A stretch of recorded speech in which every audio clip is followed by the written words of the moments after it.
जय हिंद, स्वागत है आपका लाइव टाइम में। मैं हूं आपके साथ संजय यादव। पहलगाम आतंकी हमले पर इस वक्त पूरी दुनिया स्तब्ध है। पूरे भारत में इस वक्त रोष का माहौल देखा जा रहा है। लेकिन इसी बीच आपको बता दें कि इजराइल के प्रधानमंत्री बेंजामिन नेतन्याहू ने इस पर पोस्ट करके दुख जाहिर किया है। यह बड़ी खबर।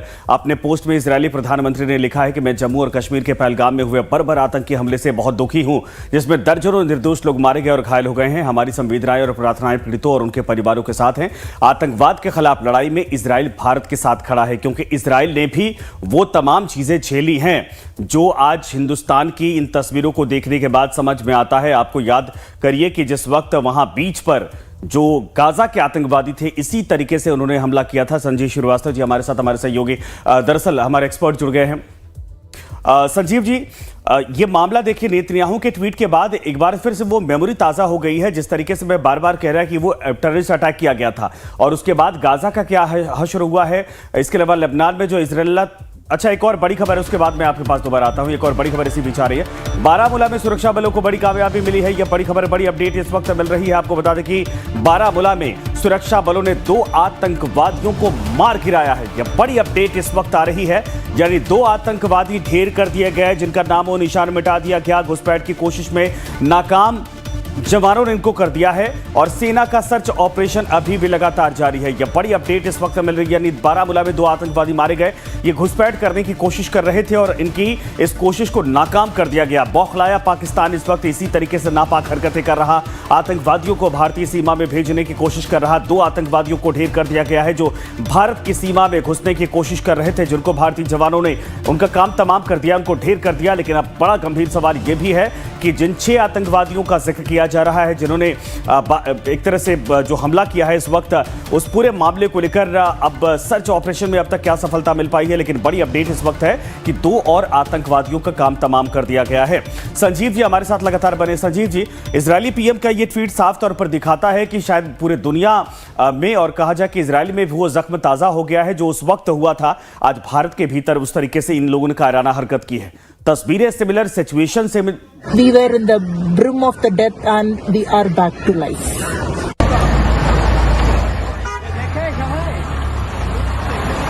अब सर मैं दोबारा आपके पास आता हूं, लेकिन ये तस्वीरें आप देखिए, जो वहां पर पर्यटक थे अब धीरे धीरे वहां से निकल रहे हैं, और सुरक्षा अलर्ट है इस वक्त, क्योंकि चारों तरफ जो आर्मी के जवान, सेना के जवान हैं, वो इस वक्त मौजूद हैं। बीएसएफ की टुकड़ियां वहां पर बुलाई गई हैं। लेकिन आप देख सकते हैं, यही वो पुल है जो आपको याद होगी कल की तस्वीरें, जहां पर जवान दौड़ते हुए जा रहे थे। उसके बाद लेफ्ट साइड में मुड़कर वो रिसोर्ट पड़ता है। वहां से अब धीरे धीरे जितने भी वहां टूरिस्ट रुके हुए थे वो यहां से रवाना किए जा रहे हैं, निकाले जा रहे हैं। हाँ, मैं काम करता हूँ पुणे में, तो घूमने आया था मैं और मेरा वाइफ। तो हम लोग कल चंदनवाड़ी में थे जब ये इंसिडेंट हुआ, तो उसके बाद अभी जा रहे हैं वापस। लोगों की तरफ से कैसा मिला यहाँ पे? हाँ? लोगों की तरफ से कैसा योगदान मिला यहाँ पे? लोगों की तरफ से मैं एक बात बोल सकता हूँ, यहाँ पे ये जो भैया भी है, यहाँ का लोग बहुत ही अच्छे, बहुत कोऑपरेटिव है। इंसिडेंट के बाद होटल वाला भैया और जो भी लोग यहाँ का पहचान का बार बार कॉल किए कोई भी प्रॉब्लम में। तो मेरा इससे जाने के टाइम मन बहुत खराब हुआ, ये सोच के कि ऊपर जो लोग काम करते हैं, अभी तो टूरिस्ट आएगा नहीं, कुछ नहीं होगा, बहुत कुछ इफेक्ट हुआ। तो जो टूरिस्ट वापस जा रहे हैं उनकी तरफ से कहा जा रहा है कि यहाँ पर जो माहौल, जिस तरीके से ये घटना घटी है, उसके बाद लोगों के अंदर एक डर का माहौल पैदा हुआ है। और ये देखिए वही रिसोर्ट है। हालांकि यहाँ पर घुड़सवारी होती है, और यहाँ से इस तरीके से ट्रैकिंग का रास्ता है कि बिना घोड़े, बिना खच्चर के लोग जा नहीं सकते हैं। लेकिन वहाँ से जितने सिक्योरिटी के लोग हैं और जितने वहाँ पर टूरिस्ट पहुँचे थे, वो धीरे धीरे एक एक करके अटैक को किस तरह से देखते हैं? बहुत बड़ा जघन्य अपराध पाकिस्तान के कायर और बुज़दिल आतंकवादी पहलगाम में किया है। ये अक्षम्य अपराध है जिसे किसी सूरत में माफ नहीं किया जा सकता। ये वो दरिंदगी और वो अत्याचार है जिसे कभी माफ नहीं किया जा सकता। जब भी जम्मू कश्मीर में अमन, शांति और खुशहाली होती है, तब पाकिस्तान और पाकिस्तान के आतंकवादियों को तकलीफ होती है। बेगुनाह, निर्दोष, निहत्थे लोगों को कश्मीर के पहलगाम में निशाना बनाया गया। ये बहुत बड़ा पाप, अपराध जघन्य अपराध पाकिस्तान और उसके आतंकवादियों ने किया है, जिसकी भारी कीमत इस पाकिस्तान को और आतंकवादियों को चुकानी पड़ेगी। ये अक्षम्य अपराध है।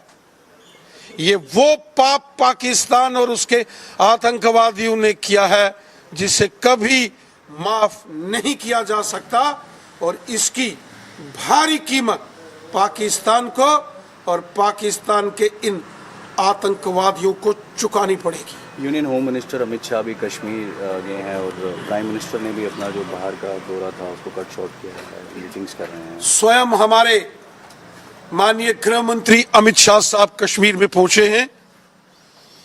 माननीय प्रधानमंत्री जी सऊदी अरब का अपना दौरा बीच में ही छोड़कर वापस देश पहुंचे हैं।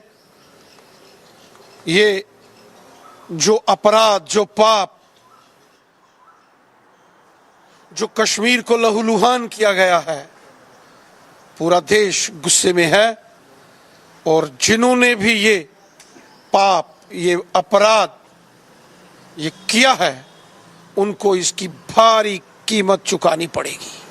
इंग्लिश में कर रहे हैं ना, ये बता देना।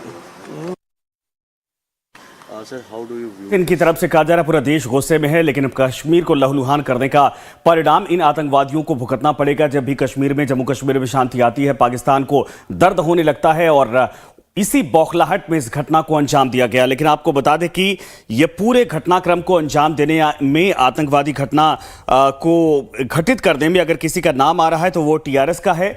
और यह भी है कि कुछ दिनों पहले पाकिस्तान के रावलकोट में बाकायदा एक मीटिंग हुई थी। संजीव जी हमारे साथ लगातार बने, हमारे दो सहयोगी भी इस वक्त जुड़ रहे हैं। नितिन भोपाल से, इसके अलावा कमलेश इस वक्त दिल्ली से जुड़ रहे हैं। आप सभी के पास बारी बारी से आएंगे।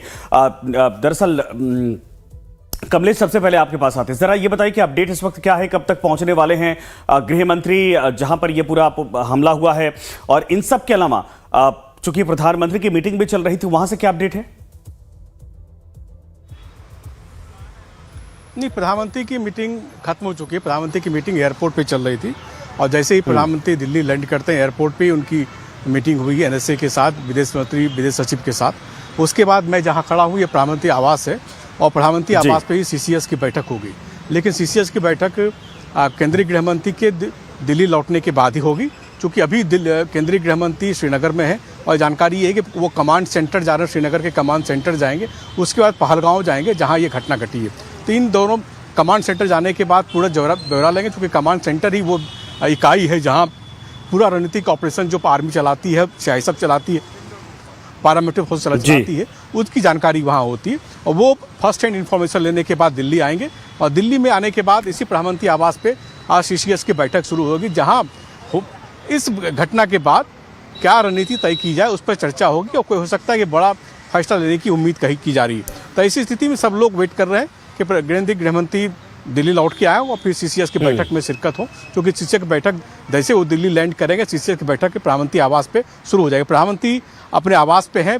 जद्दा से लौटने के बाद जो प्राइमरी इन्फॉर्मेशन उन्होंने गैदर की एनएसए अनिल डोभाल के साथ, विदेश मंत्री एस जयशंकर से और विदेश सचिव के बाद, उनके इन्फॉर्मेशन लेने के बाद वो प्रधानमंत्री आवास पर बैठे हुए हैं, और उम्मीद कहा यह जा रहा है कि वो हर पल केंद्रीय गृह मंत्री से संपर्क में है और इन्फॉर्मेशन ले रहे हैं। जब सीसीएस की बैठक होगी तो पूरा विस्तृत जानकारी आ पाएगी कि सरकार का आगे ठीक है, बिल्कुल सही आपने कहा। क्या ठीक है, मैं आता हूं दोबारा। नवीन भी हमारे साथ इस वक्त, उसके बाद मैं चाहूंगा कि संजीव जी के पास चलते हैं। नवीन, खबर है कि भोपाल के 2 लोग भी इस पूरे घटनाक्रम में मारे गए हैं, उनको भी गोलियां लगी हैं। क्या अपडेट है? परिवार से कोई बातचीत हो पाई है? जी संजय, बताना चाहूँगा भोपाल के नहीं, मध्य प्रदेश के अलीराजपुर के हैं। वो इंदौर में रहते थे। सुशील जो जिनकी मौत हो चुकी है पालगढ़, जहाँ पर जम्मू कश्मीर के पास में जहाँ आतंकवादी हमला हुआ है, वहाँ पर जो सुशील है, जो LIC के जो बैंक मैनेजर थे, उनकी मौत हो चुकी है। और वो इंदौर में रहते थे, लेकिन रहने वाले वो अलीराजपुर के थे, जहाँ पर उनका पूरा परिवार रहता है। वहाँ पर रो रो के उनका बुरा हाल हो रहा पूरे परिवार को। जिस तरह से बात पता चली कि उनके बेटे की मौत हो चुकी है आतंकवादी हमले में, और उनकी जो बेटी है उसके पैर में भी गोली लगी हुई है, वो भी घायल है, और जो उनकी पत्नी है वो भी वहाँ पर कहाँ पर है ये अभी अता पता नहीं है, लेकिन कहीं ना कहीं बेटी है उसके पैर में गोली लगी हुई है, वो घायल है, वो अस्पताल में भर्ती है। मगर यहाँ से परिजनों को बुला लिया गया, जम्मू कश्मीर के लिए रवाना हो चुके वो रात में ही। मगर पूरी तरह से अलीराजपुर में जिस तरह से जैसे ये घटना पता चली, वहाँ पर पूरा माहौल दुख का हो चुका है, पूरा परिवार रो रो के बुरा हाल है। और ये भी बता दूं कि मध्य प्रदेश का मुख्यमंत्री डॉक्टर मोहन यादव ने भी ट्वीट कर दुख व्यक्त किया है देर रात में, जिस तरह से ये जो आतंकवादी घटना हुई है, हमला हुआ, उसके बाद से उन्होंने दुख जाहिर किया था। और पूरे प्रदेश में, भोपाल में जिस तरह से जो हिंदू संगठन है, तमाम जो लोग हैं, वो सोशल मीडिया पर प्रतिक्रिया दे रहा है, वो कह रहा है कि वो दुखद खबर है, किस तरह से जो आतंकवादी हमला हुआ उस पर कहीं ना कहीं केंद्र सरकार को एक्शन लेना चाहिए। बिल्कुल सही आपने कहा, केंद्र एक्शन लेगा, और यही है कि प्रधानमंत्री अपना दौरा अगर बीच में छोड़कर आते हैं, गृह मंत्री सीधे रवाना हो जाते हैं श्रीनगर, तो इसका मतलब ये जरूर है कि बड़ी तैयारी की जा रही है। संजीव जी हमारे साथ लगातार बने हैं। संजीव जी, गृह मंत्री कुछ देर में पहुंचने वाले हैं। खबर है कि बारामूला में 2 आतंकवादियों को मारा गया, उनके पास ही वही वेपन पाए गए हैं जो दरअसल इसके पहले आपने देखा कि अफगानिस्तान में छोड़कर चले गए थे, या फिर ISI के जो आतंकवादी थे वो इस्तेमाल कर रहे थे। यहां जो अब तक अपडेट मिली है, 6 आतंकवादियों के शामिल होने की खबर है। कहा जा रहा है कि लोकल की तरफ से पहले से रेकी की गई थी और उसके बाद बकायदा इस घटनाक्रम को अंजाम दिया गया है। और पाकिस्तान में इस बात को लेकर एक मीटिंग हुई थी वहां के रावलकोट में, जिसमें TRS का हेड भी शामिल था। क्या इस बात को लेकर कहीं ना कहीं किसी बात को लेकर चूक हो गई है? और दूसरा यह है कि यह पूरा माहौल जो पर्यटन का इस वक्त पीक पकड़ रहा था, कोई शहर इस वक्त जम्मू कश्मीर का नहीं है जहां पर पर्यटन के लिहाज से देखा जाए तो खुशहाली नहीं थी, तमाम लोग पहुंचे थे। उन तमाम चीजों से इस वक्त इतनी परेशानी हो गई कि इस घटनाक्रम को अंजाम दिया गया है। देखिए संजय जी, इस पूरी घटना के पीछे कई जो फैक्टर्स हैं वो दिखाई देते हैं। पहला तो ये कि जो पाकिस्तान के अंदर की जो स्थितियां हैं वो बहुत ही ज्यादा दयनीय है। पाकिस्तान में जो बलूचिस्तान में जिस तरीके से एक ट्रेन को हाईजैक किया गया, पाकिस्तान की सेना के काफिले पर बलूचिस्तान में जिस तरह से आतंकियों ने हमला किया, खैबर पख्तूनख्वा में तहरीके तालिबान पाकिस्तान बड़े हमले कर रहा है, और ये जो भस्मासुर जो पाकिस्तान ने खड़े किए हैं वो पाकिस्तान को ही जला रहे हैं, और सीधा सीधा ये पाकिस्तान की सेना और वहां की जो पुलिस फोर्सेस के ऊपर तहरीके तालिबान पाकिस्तान हमले करता है। तो ये पाकिस्तान के जो सेनाध्यक्ष का जो आपने बयान देखा जनरल मुनीर का, उससे बहुत स्पष्ट था कि पाकिस्तान भारी दबाव में था। दूसरा, जम्मू एंड कश्मीर में जिस तरीके से उत्थान और विकास की राह पर ये राज्य आगे बढ़ चुका है, अपने स्वर्णिम भविष्य को हासिल करने की दिशा में जिस तरीके से ये तेज गति से प्रगति कर रहा था, शांति वहां पर कायम हो चुकी थी, पर्यटकों की संख्या लगातार बढ़ रही थी। क्या है कि ये सारी चीजें पाकिस्तान को रास नहीं आ रही थी, और पाकिस्तान इसे भी उसमें भी खलल डालना चाहता था, और वो फिर से एक बार इस तरीके के हमले को कर करके भारत में जो एक शांति और स्थिरता की स्थिति जम्मू एंड कश्मीर में हम देख रहे थे, उसको वो बिगाड़ना चाहता था। और जाहिर है कि तीसरा जो एक फैक्टर ये भी है कि पाकिस्तान ने ये जो हमला एक ऐसे समय पर किया कि जब भारत में बड़ी अंतर्राष्ट्रीय जो डेवलपमेंट्स हो रहे थे, अमेरिका के उपराष्ट्रपति JD वैंस भारत में थे, और जाहिर है कि उसी के साथ साथ भारत के प्रधानमंत्री सऊदी अरेबिया में थे, जो कि पाकिस्तान को बिल्कुल भी रास नहीं आता है कि जिस तरीके से भारत का ये प्रोफाइल बढ़ रहा है, भारत का जो अंतर्राष्ट्रीय प्रभाव बढ़ रहा है, उन सारे विषयों पर दखल डालने के लिए, उसमें खलल डालने के लिए पाकिस्तान के द्वारा ये कायराना हरकत की गई है। और पाकिस्तान जाहिर है कि अपने इसी कायराना हरकत के लिए पूरे विश्व में कुख्यात है, आतंकवाद का एपी सेंटर है। विश्व का जो सबसे बड़ा आतंकी ओसामा बिन लादेन पाकिस्तान में पाया गया था। और जाहिर है कि अभी भी अगर आप देखिए संजय जी, तो यूनाइटेड नेशन सिक्योरिटी काउंसिल में जो जितने भी डेजिग्नेटेड ग्लोबल टेररिस्ट हैं, उसमें से आधे से भी ज्यादा की जो मौजूदगी है वो वर्तमान समय में पाकिस्तान में है। और पाकिस्तान में, ठीक है, बिल्कुल सही आपने कहा सर। कल मैं कुछ पाकिस्तानी पत्रकारों को देख रहा था, उनका रोना इस बात को लेकर शुरू हो चुका है कि भारत की तरफ से जानबूझकर एक तरह से प्रोपेगेंडा करके उनको बदनाम किया जा रहा है। इस हमले के पीछे पाकिस्तान का नाम नहीं है, लेकिन सवाल यही कि पाकिस्तान नहीं तो कौन है? ये TRS किसकी तरफ से खड़ा किया गया है? किसकी मीटिंगें पाकिस्तान के रावलकोट में होती दिखाई दे रही हैं? कौन वहां पर है जो इनको बाकायदा वहां से गाइड कर रहा है? नाम इंग्लिश में रख लेने से पाकिस्तान के पाप थोड़े धुल जाएंगे।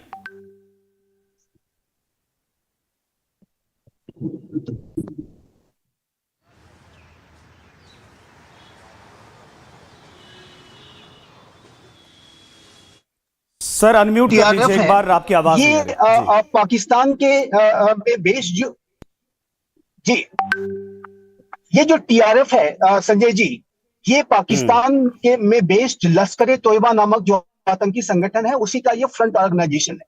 लश्कर तोयबा हो, जैसे मोहम्मद हो, इस तरीके के जो बेहद कुख्यात और एक्सपोज्ड टेररिस्ट ऑर्गेनाइजेशंस रहे हैं, इनके ऊपर अंतर्राष्ट्रीय समुदाय की बहुत ही क्लोज बड़ी कड़ी वॉच रहती है। इन्हीं आतंकवादी संगठनों की हरकतों की वजह से पाकिस्तान FATF की ग्रे लिस्ट में पहुंच गया था, वो ब्लैक लिस्टेड भी होने वाला था। तो अब जब पाकिस्तान को इस बात का एहसास हुआ कि इन आतंकियों को अब वो सीधा सपोर्ट नहीं कर सकते, तो ऐसे में इन आतंकियों ने एक नया मुखौटा तैयार किया है, और TRF भी लश्कर तोयबा का एक मुखौटा है, एक उसका फ्रंट ऑर्गेनाइजेशन है। लेकिन जो उसके सारे कारनामे हैं वो लश्कर तोयबा के आतंकियों के द्वारा ही किए जाते हैं, और उसमें पाकिस्तान की सेना और वहां की ISI के द्वारा उसको मदद दी जाती है। और इसमें कोई दो राय नहीं है, मैं आपसे बिल्कुल सहमत हूं कि जो भारत के अंदर जब